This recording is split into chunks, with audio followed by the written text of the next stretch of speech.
Hello and welcome to the business edition of PM Express with me, Philip Nanfuri. And today PM Express is coming to you from one of the offices in the Coconut Grove Hotel here in Accra. Now, the course or our discussion is largely based on the business environment of the business sector. The last 2 days, we saw a number of new adjustments, increments, hikes, whatever you want to call it, in the Ghanaian economy with regards to utility tariffs, customer service, communication service tax, I beg your pardon, and a number of adjustments in previous months with regards to petroleum prices. Now, the Accra chapter of the AGI, that's the Association of Ghana Industries, is having its AGM. And we caught up with them. We'll be speaking to Sechuma Kwaba soon. He's the CEO of the AGI. We also have Humphrey Dake. He's a businessman, entrepreneur, industrialist. He's the CEO of Hamdak Holdings and Blue Cap Logistics. He runs many companies with a plethora of employees. We want to speak to them and find out what pertains on the ground. Sometimes we sit in our offices, in our homes, and we make our own analysis without speaking to people on the ground to have an idea of what exactly is going on. So that's the focus of our show this afternoon, and we are going to be delving into it to find out what exactly we can learn from this. So like I said, we'll be having the CEO of the AGI, Sechuma Kwaba, and we also have Humphrey Dake. He's a businessman, for short, and we'll be delving into this, and this is the business edition of PM Express. We'll be right back.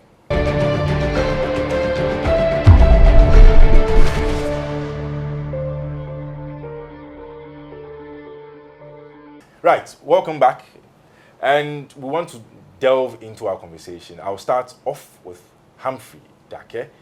He's right to my right, if I can say that. Yes.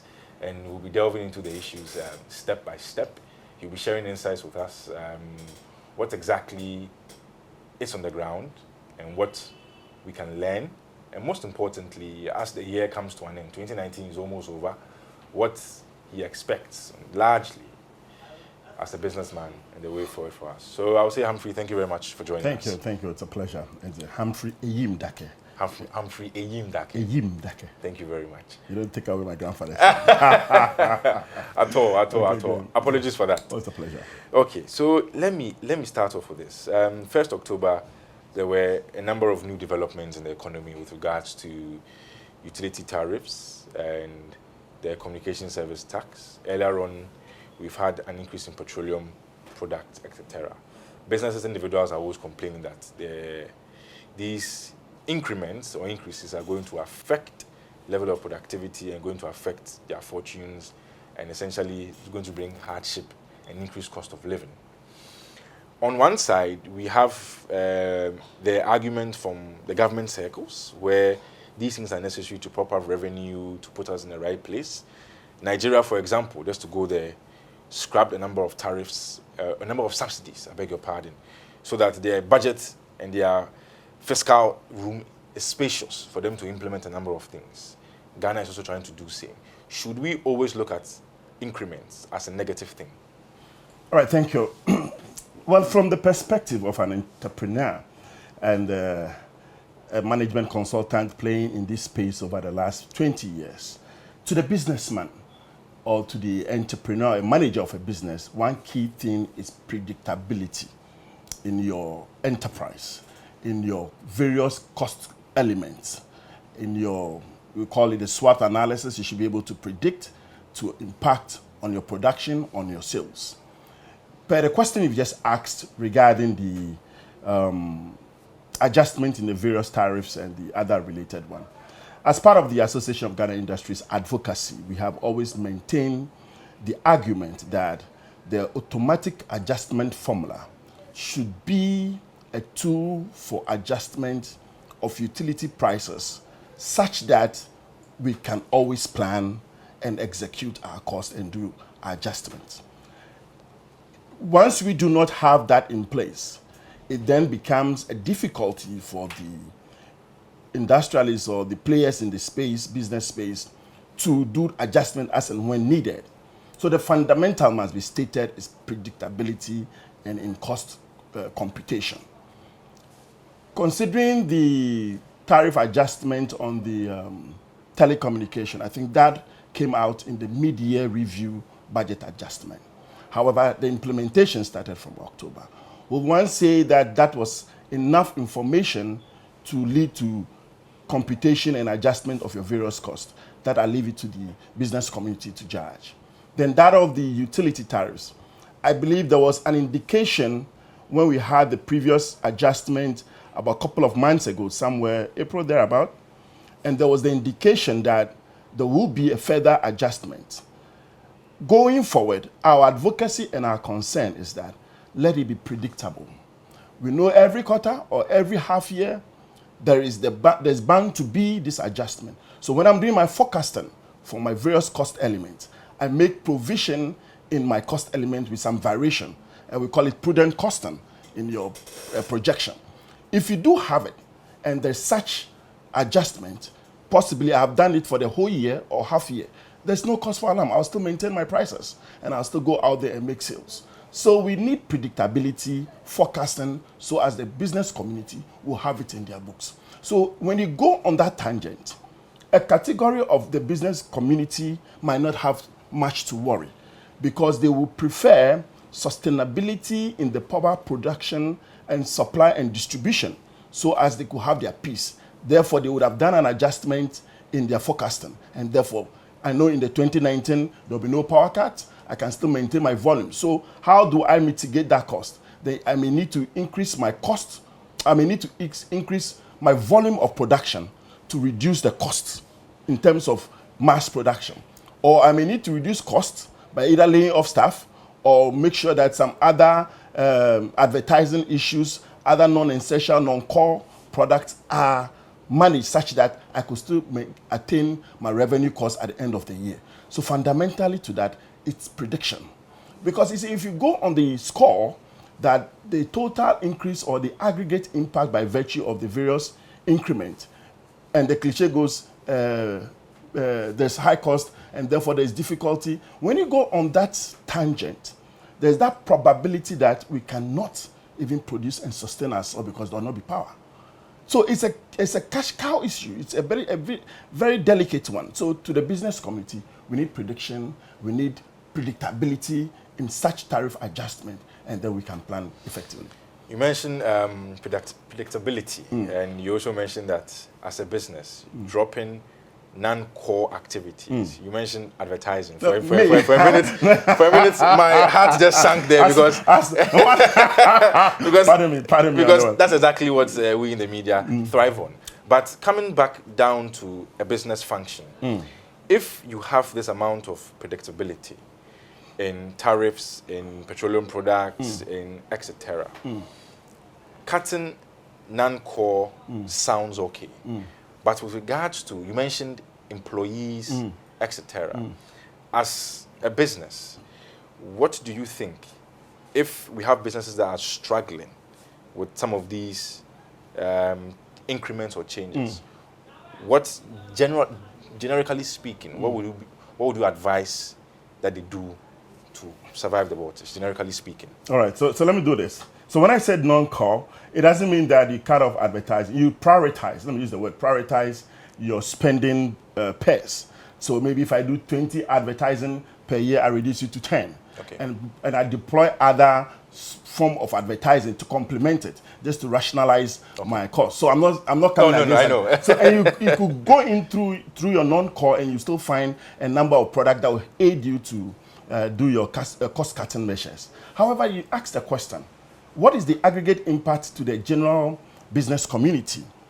We should bear in mind that the general performance or general effectiveness of business does not only dwell on only utilities and other related taxes. We have what we call the competitiveness of the general environment. All right, yes, taxation is part of it because it eats into almost everything that you do. Yeah. And we all know the basis of this form of direct tax and indirect taxes. And if you explore that, it goes back to the issue of the population size and then the taxable members of the community or the citizenry. Where we are putting a lot on the formal sector. Formal sector as against the informal sector. How are we robbing it? It's all part of the engagement that they want to restructure the economy. those general issues are part of the non-competitive posture of an economy, not only taxation. Tax is one, I'm not discounting tax. The extent of tax is another matter. You got to look at efficiency. You look at the market space. What is your market for the product that I'm engaging? What innovations are you deploying, okay, to make sure that your product is in terms of quality, in terms of efficiency in production, and your marketing strategy attains the goal you seek to attain, that is the total revenue I want to make in a particular year. So it's a gamut of issues that go into it. Power is crucial. Telephony and communication, energy for petroleum and various distribution. So you realize in every sector of the economy that you play in, the biases depend on each sector and what they do. If I'm into transportation and I do a number of haulage, it tells you that one of my core will be petroleum. Yeah. The impact on me might be severe as compared to somebody else doing another sector. True. Same when you go into industry. Sometimes people go in to use generator sets or they use the residual fuel oil. All these are measures of cutting costs. So every sector knows where the balance is. So it becomes the job of the managing director or the team managing the enterprises to be innovative, think a little out of the box, and look for other alternatives to do that. I like that one. Because more often than not, the argument is made to look like it's a blanket effect, negative effect, but situating it into particular business lines or particular niches and how the impact will be felt in each sector, I think is for me, it's a very key point. Another thing I want to touch on, and this was a question somebody asked me just before we started this interview, that we are, as a country, over the years, we've tried several industrialization drives. Now we want to embark on another one. Somebody says these petty, in inverted commas, impact negatively on the industrialization drive. You are an industrialist. You've been in the field for a long time. Yes, right. Isn't this a normality? And can't we weather the storm, or this is going to fly in the face of Ghana's industrialization drive? Okay, so when you take a question of this nature, there are cross-cutting policies that can be a disincentive to industrialization. And on the AGI platform, when we had the VAT, readjusted VAT, the 5% one especially, it had a terrible impact on a number or some of our industries. Example could be the oil palm industry, the biscuit industry, because that 5% impact, by virtue of the input-output analysis, it ended up such that most of our factories, because they import a bit of their raw materials, as against other colleagues that import finished product, where they are paying 3% as against us paying 5%. It was a negative impact. That is a clear example of a disincentive to industrialization. Okay. Fortunately, we've engaged government, and the Minister of Finance has listened carefully, copiously, and they promised to work around it. Yes, persistently we engage in. You could proceed to argue out, same for the benchmarking that came on the table recently. Yes, to our colleagues that are into finished product importation, sometimes they don't see the impact as against they that are doing pure manufacturing, where you need to bring in all the products, and its impact in terms of the tariff disparity. Because the essence of the tariff disparity in the harmonized code could come with a conscious effort to develop industrialization. Because part of this tariff disparity comes with a strategy. So that if you say you want to bring in a particular product, and there's the probability that there's a manufacturer that can do value addition, and the aggregate impact in terms of taxes, employment, all the related gains in industrialization is high, you give it maybe a 10% tariff disparity as against an individual who's bringing finished product, whose all the gains of industrialization, job creation, and all the related ones are in another country. Therefore, you are creating that job in another country. So those are the strategies managers of the economy bring in terms of tariff adjustment under the HS code to promote industrialization. We believe to some extent the benchmarking in principle could have been looked at and be a bit biased to where we have comparative advantage, where some industries are benefiting by virtue of this disparity that analyzed. If you do that, then you are consciously developing your comparative advantage to growth and to job creation and to taxation. But if you lump it across board, it becomes a distortion of the industrial space as against only trading. And this we have been advocating, and we pray the Minister of Finance and the related managers will look at it carefully. Speaking of the Minister of Finance, next month we'll be doing the budget. I know the ministry takes your input when it comes to presentation of our budgets every November. What do you expect that this budget, 2020, without telling us too much, what do you expect this budget will do for your part of the world? Industry, business growth, entrepreneurship, industrialization. What do you think the budget should do and will do?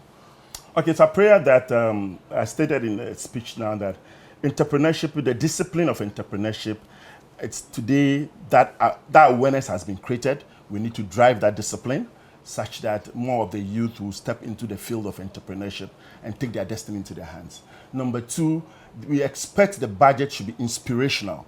Yes, there have been a number of budgets here and there, but going forward, reasonable stability has been attained by the government in terms of the macroeconomic indicators, and I need not say much, that can be attested. Sure. Reforms have come in: banking reform, port reforms, power reforms. You could go on, a number of reforms. A number of reforms have been biting, and that's where a lot of business community have been crying, the impact. But we're looking into the future.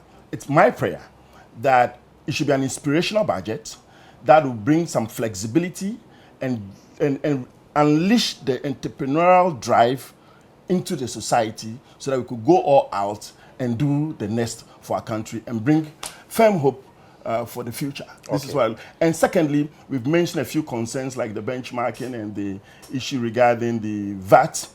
We pray that the minister looks at it carefully to make this budget inspirational into 2020. Okay, so speaking of the future, 3 more months, we're in the last quarter. We'll be entering into another year, hopefully and by God's grace. A lot of developments happen during the Christmas era, a lot of imports. People are up and about. Businesses have the potential to boom, also have the potential not to boom. For the small businessman watching us right now, what do you have to tell you as a big business? What advice do you have to give to the small man? Okay, so it's in 2 ways. First, to government. To government in the last quarter, it's our desire to see stability of the currency. Okay. Yes, you will see that they have made an intervention by bringing about the current directive about the forex. Yes. Okay, it's all part of the strategy to control the demand of the currency so that we can get fair stability. In another engagement with the deputy governor of the Bank of Ghana, they made mention of the benefit of local content in terms of savings on the forex. We urge them to intensify the local content beyond the the oil petroleum hub markets and extend it to others. Because when you do the local content, a lot of funds will be staying. There will not be a lot of transfer of forex in terms of profit and other related ones. And there's one that I'm also excited about, bringing about the Ghana card. That will lead to a lot of savings, and then the issues regarding Visa and MasterCard's charges will all stay here. Lovely and brilliant idea. True, we want to see them drop it and get it implemented quickly. For a businessman, time is of essence in every engagement. The expectation of the community, including the businessmen and the SMEs, are pretty high. So therefore, they need to really step on the paddle to speed up issues them all. From the SME's perspective, I will say to you, focus on what you do best. Give it all your best shot. It's all not lost. As long as we can get reasonable stability in the currencies.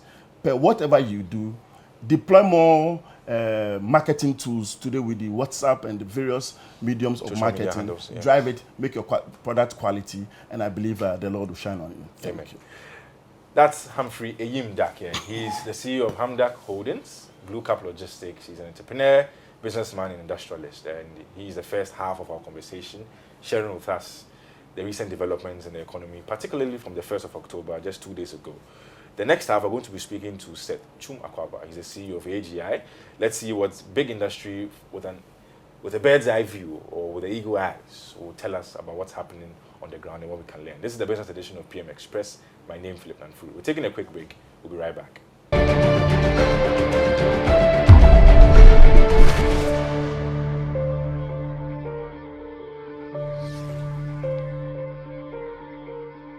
Right, thanks for staying with us and welcome back from the break. This is the business edition of PM Express. Our first half of the conversation, we spoke to Humphrey Eyimdake, a businessman, entrepreneur, industrialist. He was giving us insights into what is on the ground as he runs businesses on a daily basis. Now we're going to speak to Seth Chumakwaba, CEO of AGI. Not to mean that he doesn't run the business whatsoever, but he has an eagle's eye or bird's eye view of what is going on the ground as he sits on the top of the Association of Ghana Industries. And we want to delve into some of these issues and see what exactly the business industry is telling Seth and what we can learn. Like I said at the beginning, it's not always doom and gloom when it comes to increasing tariffs. We need to make necessary adjustments as a country if we want to move forward for stability in the long run. But sometimes where we are, people feel more often than not, that we should stay where we are because of obvious reasons and challenges on the ground. So Seth is going to walk us through, and I want to say thank you very much for joining us, Seth. Thank you. Okay, so let's start off with your AGM, AGI. 9 months, we're in the 10th month of the year. Give us a sense of what exactly the discussions are and what is going on. Well, thank you very much. What we're having today is actually the Accra branch AGM. You know, AGI is such a huge umbrella organization with branches across the country, and every year we meet to have an annual general meeting to take stock of, you know, issues that have happened in the whole economy, within industry and all that. So in November we'll have our annual general meeting, which is for the national. But before the November one, we have the regional branches doing their AGM. In fact, last 2 weeks we were in Ho. Today we are in Accra. Next week we are going to Kumasi. And it helps to bring the businesses together. Okay. And when they come together like that, we get the opportunity to understand their issues. And for us that are leading the advocacy on their behalf, it's better you appreciate the issues on the ground, and then you'll be able to articulate it appropriately. So today we have a beautiful AGM with the Deputy Minister for Energy coming to grace the occasion, and a number of dignitaries, Maslock going to have a program with us, and then AGI also establishing an energy service center where we are going to promote renewable energy among our members. So it's been a good day, and I believe that all the participants, the media, everybody who covered it saw it to be a great event for AGI. Okay. Before we delve into our specific issues of the recent 1st October increases, you spoke about all of you coming together to have a sense of what is on the ground. Can you share with us 2 top issues, be it positive or negative, of businesses that form part of the AGI? Off the top of your head, yes. What are their concerns? We hear stories, but we want to hear from what exactly are their concerns. Great. I think for businesses, and the core membership of AGI is manufacturers. And therefore, for us, we actually appreciate government's initiative on promoting manufacturing and industrialization. The current government has made it its key agenda, and we fully support it. So it's one thing that we consider very positive. However, it takes a lot of effort to make that happen, because manufacturing is a very competitive and difficult area. It is the most difficult part of the whole, value chain. So if you're able to do it and do it well, you can actually create jobs, create employment, and then you can bring the businesses up. So today, if we are talking of the key issues in the system that we are looking at, the question is, how do we make manufacturing thrive in Ghana?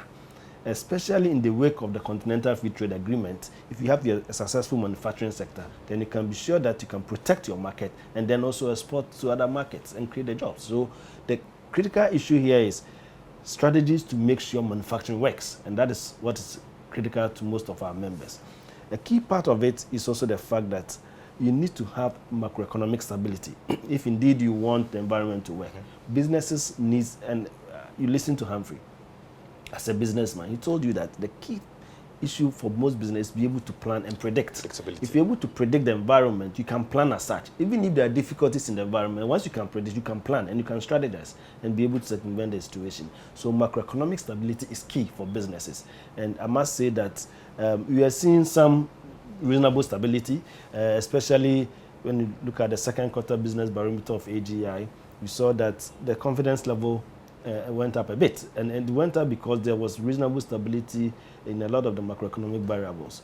the cedi depreciation we experienced in the first quarter, we didn't experience in the second quarter. Okay. And so that immediately impacted on the confidence level. And you need to sustain that confidence level for businesses to invest and expand and create the kind of jobs you want to have. So macroeconomic stability is key, and all the variables that go with it. Okay. Drumming down to the specific variables. 1st October, we had the introduction of a number of new tariffs. When I say new, increments, adjustments, etc. Everyone is painting the picture, and let me use social media as an example. I've read a lot on Twitter, for example, where people have taken screenshots of their mobile phones, the messages that come from the telco company. Okay, so you have reloaded with 10 Ghana cedis. Your available credit is 9 Ghana cedis point something. They've already deducted that 3% increase in the CST. Somebody says, okay, data is going to get expensive. Yes, my salary is not changing. Utility tariffs are going up. Yes, my salary is not changing. Petroleum prices have gone up. My salary hasn't changed. For businesses, what is the song they are also singing with regards to these new increases or adjustments in the tariffs, etc.? Thank you very much. I think for every business, one thing you would have loved to keep constant is your cost. That is the wish of every business. You have your cost being same, and then your prices going up to give you more revenue, so you can increase your margins. That is the wish of every business. But does that happen in the real world? It doesn't. So sometimes we see costs going up, and so yes, you're right. People are complaining. There's no doubt about it. When there is adjustments in the energy tariffs, for example, people feel it, especially for businesses that are high consuming energy companies. If you take the steel industries, the cement industries, some of them, energy consumes about 30% of the cost of production. So anytime energy price goes up, it really affects them. So there's that complaint there. On the other hand, you also look at it from the angle that you need to have reliable, sustainable, and source of power. If you don't have regular supply of power, which is reliable and efficient, you have a challenge, because the alternative is also very bad. And therefore, companies that are also producing the energy, you also want to keep them in business. So sometimes, as a business, you are torn between the rock and the hard place. Either way is tough, but you need to stay in it, because the companies giving you the power must also survive. So they look at it from all these angles. You are mentioning social media and all that, but you notice that for businesses, they look at issues slightly different. It's not about the emotive part of things. It is the reality and the practical side of things. So they look at the numbers, they change the numbers. So they may have realized an increment in energy tariffs. Definitely it's going to impact on their cost. But then they will look at it from different angles and see whether the impact is manageable or not. And I think that considering the fact that there's a possibility also of adjusting a bit of your prices, sometimes you accommodate it. Because if you say no and you all march to the street and say we are not accepting any energy tariff increment, then the challenge is that very soon you also have the doom so that we had in those days. So businesses are mindful of all this, and that's why you hardly see businesses marching on the street and making a lot of that. They look at issues from different angles. So the complaint is there. There's no doubt about it. They would have wished that it is maintained, but sometimes they also appreciate that the reality on the ground will not accept that constant pricing, because it's not really on the in business circles. Okay. In the first half of the discussion, speaking to Humphrey, he mentioned some of the industry members, the AGI industry members, I think are pushing into renewable energy, if I'm wrong. He also mentioned that there will be establishment of a new energy service center, if I'm right with that. With regards to the power issue, for me, I am not a businessman. I will not pretend to be. Wouldn't it make sense for some of these industries to wean themselves off the national grid and the national piping system, the Ghana Water Company, and establish, example, a borehole? You know that you've sunk in some cost. There comes with the treatment plant and all that, the cost of the treatment plant, etc. Then on the energy side, power side, you have your own plant, renewable energy sort of thing. Is that something that some of the members are considering to win themselves off these regular adjustments? Because you know that, okay, fine, I've put this thing in place. Now it's my cost. I don't have to worry about any adjustments. Is that a good argument to make? Well, every business always has a critical objective. And the objective is to improve the bottom line on a sustainable basis. So if there's a possibility for you to increase or to produce your own energy to help you achieve that, you will do it. No business will run away from that. But we also have to be realistic in this sense. There is economies of scale, large-scale production. Every business has its core area of concentration. It is somebody's business to produce energy. And when he produces energy, he becomes very efficient in it. He produces to large scale, so the cost per unit reduces for you, even the one buying. If energy is not your core business, your core business is to produce a garment, and then you say, let me now have my own energy. I'm going to produce my own energy.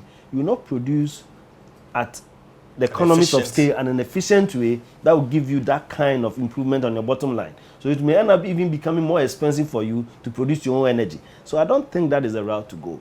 Of course, as a small enterprise, sometimes you look at the options of getting your own generator somewhere and complementing what you do. But generally speaking, that should not be the strategy. The strategy should be a national strategy, which is producing energy on an efficient basis, on a large scale, reducing the cost to the minimum possible level that could be compared to any other country. So that when you give that power to your industries, the industries also become competitive. So the option of doing everything on your own, I don't think is the best option. When you do that, you don't have a national strategy. And I don't think is the best option for us as a country.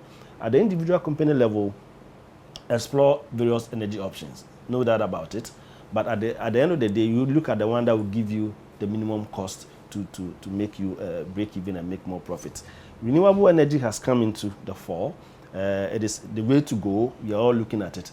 But somebody was asking me a few minutes ago, am I anticipating that in 5 years' time, we'll all get off the grid and use renewables? I said that is impossible. Up to today, I don't think we are doing more than 2% of our energy mix in renewable energy. The national target is about 10% in the next couple of years. We are nowhere close to the national target. And it's not the dream, or it's not the wish that immediately we all go renewable. It is not possible. The energy sources we have are good.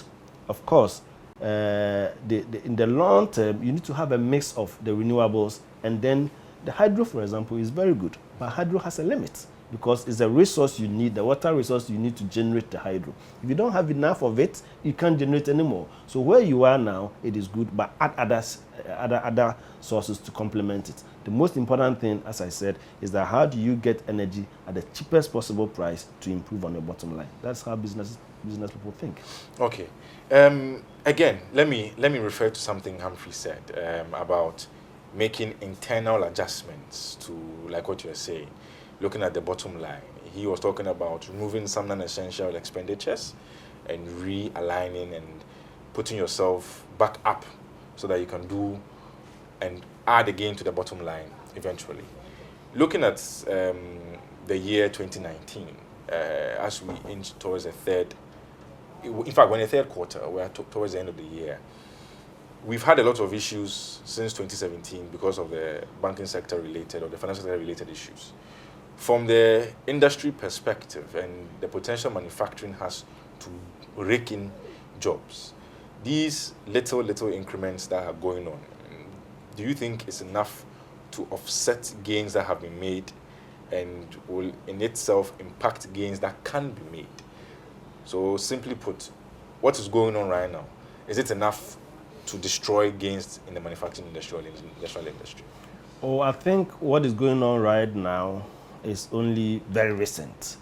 For you to have maximum impact on the manufacturing sector, positively or negatively, must be a whole year averages of things.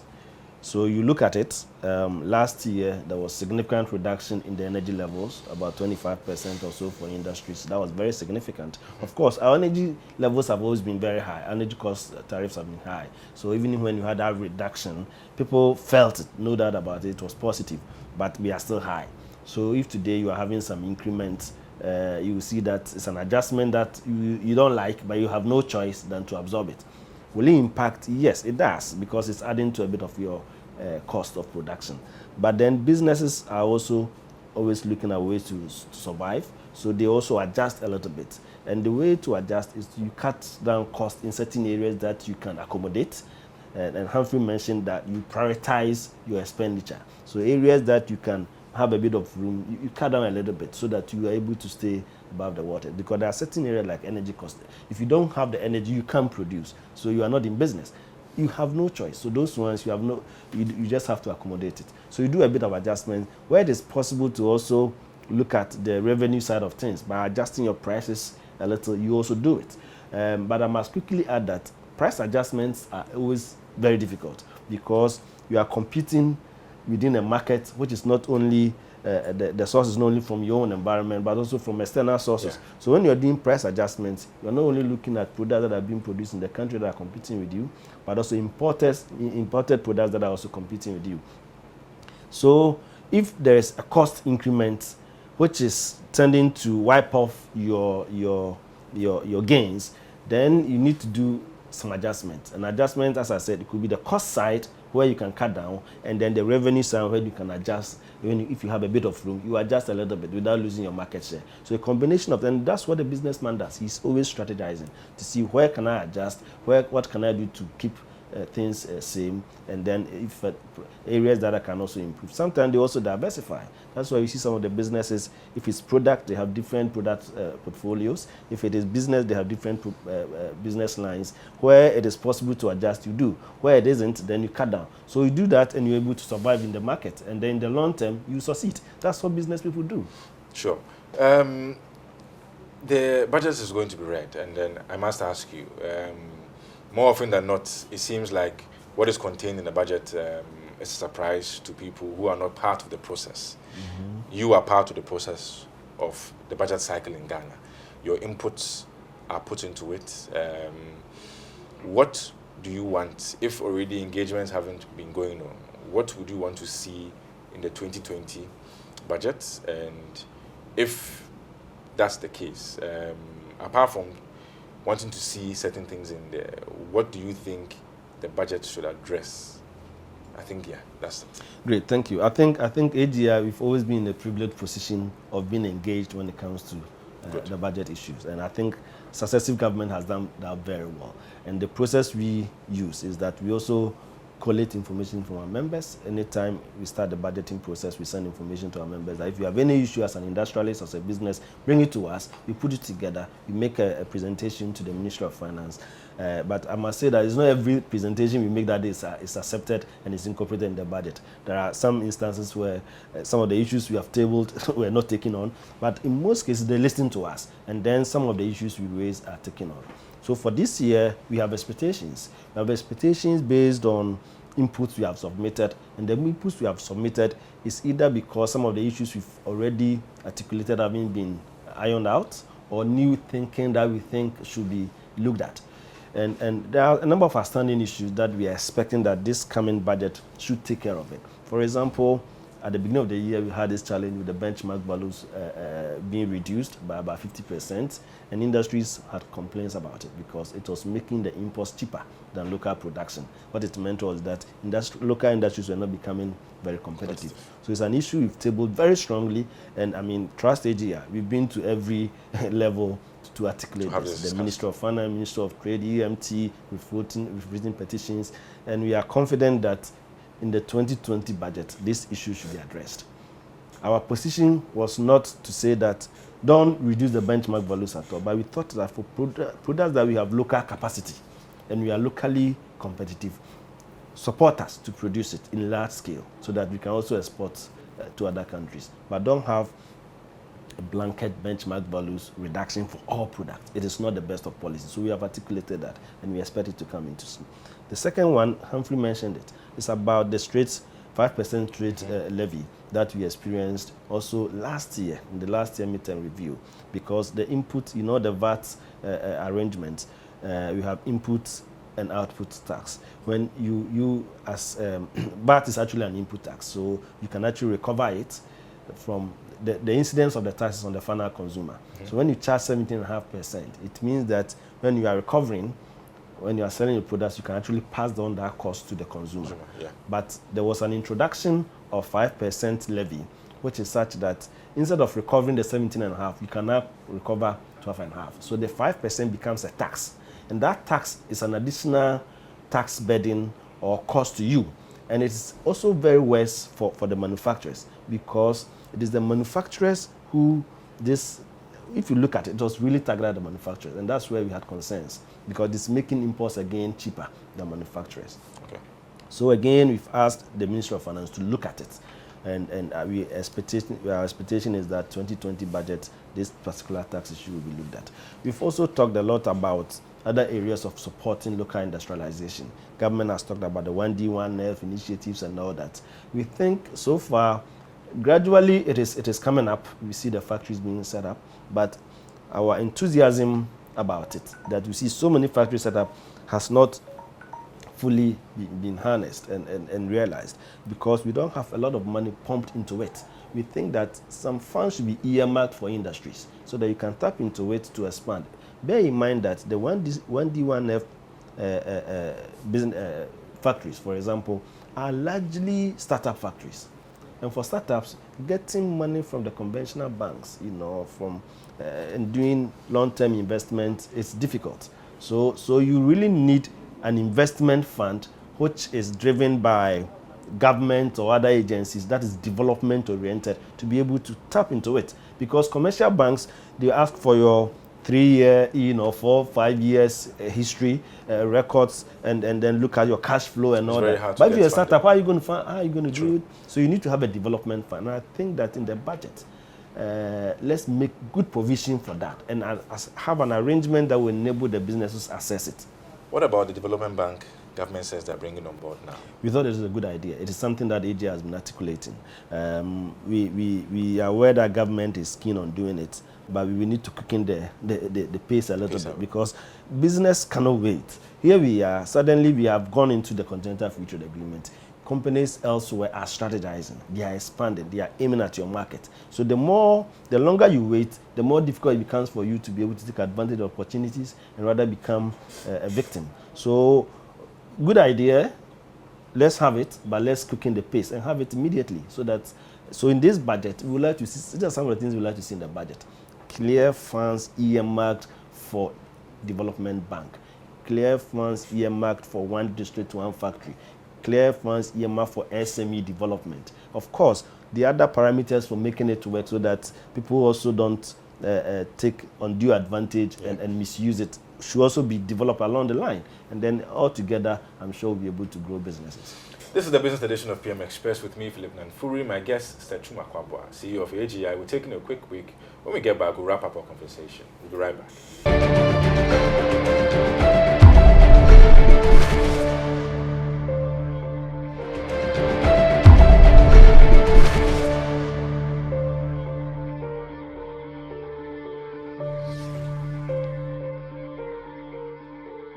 Welcome back from the break. This is the business edition of PM Express with me, Philip Nanfuri.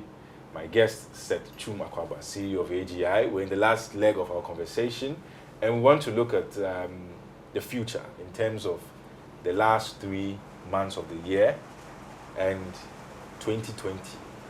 Business expectations, what do we want? We already know that stability, predictability is what we need. Apart from that, what else do we want? What else do we need?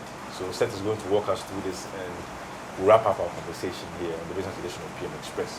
So Seth, 3 months more to the year ends.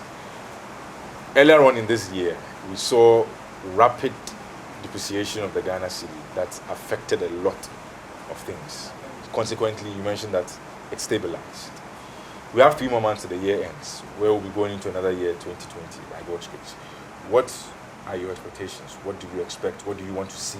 Apart from the things you mentioned in the budget, on the broader macro level, on the business level, what do you want to see?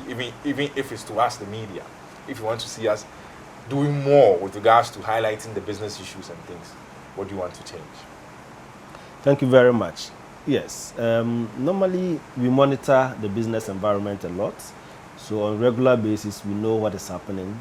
And then we also monitor the trends.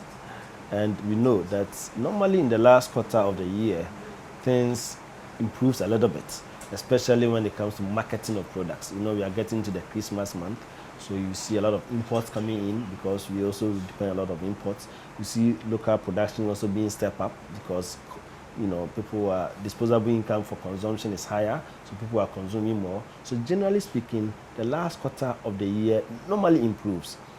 However, the extent of the improvement would be determined by the state of the economy. And therefore, when we had reasonable stability in the second quarter, so far into the third quarter, it is also still looking stable. If we're able to keep this, then I'm quite sure that end of the year or last quarter of the year would have that significant improvement. So we need to really work at it and make sure that that is achieved. But there's a lot more to be done. A lot more to be done at different levels. At business level, yes, competition is becoming keener, no doubt about it. Ghana, we are very flexible when it comes to opening our market and all that. We are signing on to every protocol. So today we have the CET, which is Common External Tariff for all, being implemented. We have the EPA, the European Partnership Agreement, which is giving duty-free, quota-free to the European market, but also opening our markets duty-free, quota-free to the European companies. Same thing applies to the CFTA that is coming in now. So competition is tough. Therefore, at the individual company level, you really have to strategize. And I think that normally this end of the year, that's where you see a lot of promotion. People are putting a lot of money in promoting their products so that there will be more demand for it. But in the process, we must also be mindful of the fact that the stability in the macroeconomic environment also has to be maintained. Government expenditure has to be looked at. If government doesn't spend at all, it has an effect on the economy because government is the single largest buyer of goods and services. If government is spending, it spells on the environment a little bit. It's also good. Of course, if government overspend, you have budget deficits. Going to next year, you're going to struggle. Exactly. So everything has to be in good balance. I think some of our companies, especially those in the construction sector, have also been complaining about delayed payments. I think government is making effort to pay them reasonably. I think we should work at it as well. Because you see, the multiplier effect of any funds that is injected into the economy is very big. And therefore, if a group or a segment of the business group has a problem, then their effect will not be felt. And then that's not going to help the whole economy. So the contractors have to be paid. Let's work at it. The other issue that we've also going into third quarter and perhaps beyond, that has to be monitored and looked at is the financial sector reforms. I know that initially it was really tough, but it was a necessary evil that had to come in at some point. Today, a lot of reforms have been done. Our expectation is that the people's investments that are locked up with these financial institutions, government has made very good promise to pay. Let's redeem those investments so that people have money in their hands and then they can do business. The other aspect is that the financial institutions that have been allowed to operate, some have been closed down, both at the bank level, savings and loan, microfinance. Some have been completely closed down. Others are being allowed to operate. Those that are operating, how do we ensure that we support them with the necessary liquidity? Liquidity is key. Mm-hmm. Of course, the governance issues have to be looked at. There's no doubt about it. Let's be more stricter in our supervision and all that. But the liquidity aspect is very important. If we don't give them enough liquidity, whatever arrangement, whether private arrangement, equity funding, loans or whatever, we need to do it so that they would then inject a bit of resources into the system. Okay.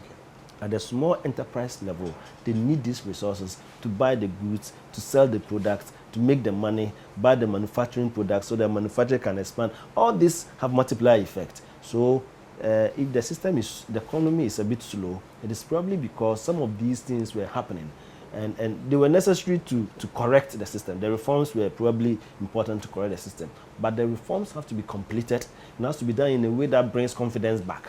So people are prepared to spend. And when they need the money, they should have it. They should have access to cash and do business. When we do that, the last quarter of the year will be good. And if the last quarter of the year is good, I'm sure the following year would be equally better.